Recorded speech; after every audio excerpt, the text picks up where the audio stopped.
Hey guys, today on Roots and Roars, I'm gonna share some things my children with MPS taught me. Um, I'm Veronica, and I'm a mother of four amazing boys. Two of them were born with MPS II, a rare genetic condition that completely changed our world and shaped who I am today. I've learned a lot over the years from doctors, therapists, teachers, but the greatest lessons didn't come from books. They came from Wyatt and Gavin. From their smiles, their struggles, their silence, their strength, everything about them is where I learned the most. So today I want to share things my children with MPS taught me. First one, slow down. MPS slowed everything. Our routines, our milestones, our sense of time, but it also taught us, to be present. Some of the most powerful moments came when we just sat still, side by side, doing absolutely nothing. 2. Love, love doesn't need work. There were days without speech, but never days without love. A glance, a touch, a deep breath in sync.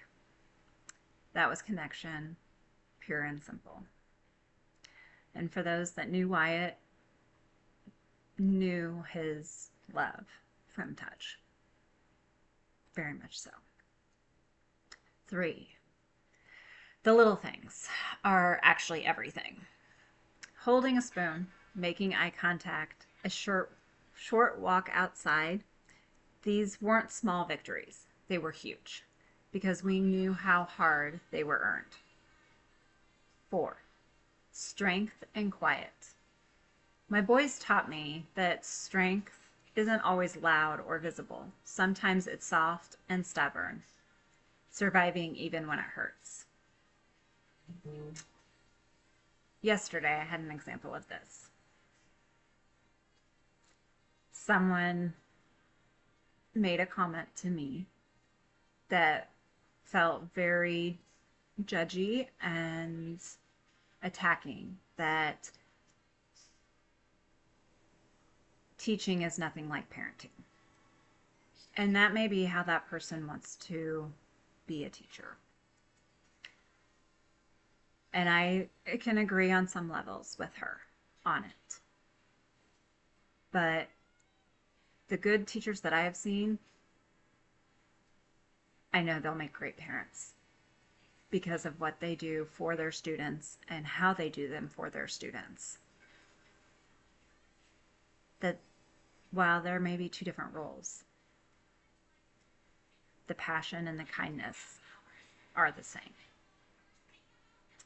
So I sat quietly as she made that comment to me, even though every part of my body wanted to argue with her and tell her she was wrong on some form of level, but I didn't. So yes, there is strength in being quiet. Advocacy is love in action. Wyatt and Gavin helped me find my voice, not just as their mother, but as their advocate. I learned how to fight for services, speak up in IEP meetings, ask hard questions, and never back down from what they deserved. 6. Grief and joy can live in the same moment. I'm going to let that one sink in a little bit as I say it again.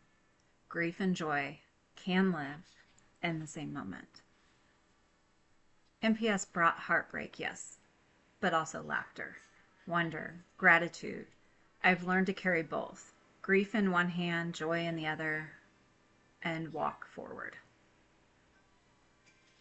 But there's more to this story. Colin and Riley, they're brothers. They taught me just as much.